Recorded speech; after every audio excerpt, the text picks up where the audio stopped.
அன்பார்ந்த வாடிக்கையாளர்களே, எங்கள் சேனலுக்கு உங்களை வரவேற்கிறோம். இன்று நம்ம ஃபேனுக்கு எப்படி வயரிங் மாற்றுறேன்னு பார்க்க போகிறோம். முதல்ல என்ன செய்யணுமெண்டா, நான் இந்த ஃபேனை காட்டுறோமே அதே மாதிரி உங்களுக்கு ஃபேன் ஒன்று எடுத்து அதில் ரேசர் இருக்குல்ல, அதை நீங்கள் ஒரு உபகரணங்களை வச்சு கலட்டணும். இந்த வீடியோவில் காட்டுற மாதிரி இந்த உபகரணத்தை பயன்படுத்தி நீங்கள் இப்படி கலட்டி கொள்ளலாம். மறக்காமல் நம்மளை சேனலை பார்க்குற எல்லாரும் லைக், ஷேர், சப்ஸ்கிரைப் பண்ணிட்டு கமெண்ட்டும் பண்ணுங்க எல்லாரும்.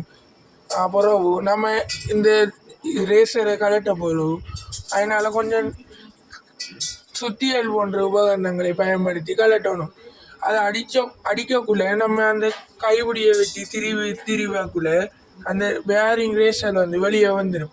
இப்படியே நீங்கள் 2 ஃபேனுக்கும் செய்யலாம். மேலும் உங்களுக்கு இதை விட தகவல் தேவை வேண்டாம், எங்களை தொடர்பு கொள்ளலாம்.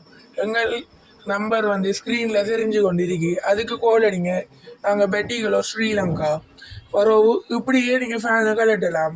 மேலும் ஃபேன் சம்மந்தப்பட்ட வீடியோஸ் வேணுமெண்டா நீங்கள் மறக்காமல் கமெண்டில் சொல்லுங்கள். இப்படி ரேசரை கலட்டி போட்டு நீங்கள் அதை ஒரு தட்டிங்கன்னா ரேசர் வெளியே வந்துடும். அதே மாதிரி மற்றதுக்கும் அப்படியே அதே உபகரணத்தை பயன்படுத்தி அதே ரேசரையும் கலட்டலாம் நீங்கள் எப்படியே. ஆனால் ஃபேனை கலட்டக்குள்ளே கோயில் கவனமாக நீங்கள் கையாளணும்.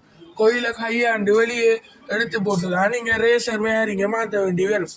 அதே மாதிரி இந்த உபகரணத்தை பயன்படுத்தி திரும்பியும் அப்படியே ஒரு சுத்தியலோ இல்லாட்டி கொரடோ பயன்படுத்தி அடிக்கி போட்டு அந்த அடிக்கிற திருவுபடியால் திருவணும் ஃபுல்லாக. இப்போ திருவக்குள்ளே ரேசர் இன்னையும் வெளியே வந்துடும். இப்போ பாருங்க, இதான் அந்த ஃபேன் கோயில். இப்போ நம்ம கலட்டாக்குள்ள கோயிலில் டேமேஜ் ஏற்பட்டால் ஃபேன் இது கோயில் பற்றி போயிடும். புறவும் நம்ம ஒன்றும் ஃபேன் வேலையாது பற்றி போயிடும். அதனால நம்ம கவனமாக இது கோயிலை கலட்டி எடுக்கணும். சரி மக்களே, இப்படியே நம்ம வேறிங்க செய்யலாம். இந்த வீடியோ பிடிச்சிருந்தா மறுபடியும் சொல்கிறேன், லைக், ஷேர், சப்ஸ்கிரைப், கமெண்ட் பண்ணுங்கள். இப்படி வேறிங்க கலட்டி போட்டு நம்ம புறவு என்ன செய்யணும்டா, கோயிலை வச்சு போட்டு நம்ம ஃபேனுக்குள்ளே கோயிலை வச்சு போட்டு நம்ம ஃபேனை மூடி ஒருக்கா வேலையை தாண்டி செக் பண்ணி பார்க்கணும். புறவு கரண்டில் போட்டு செக் பண்ணி பார்க்கணும்.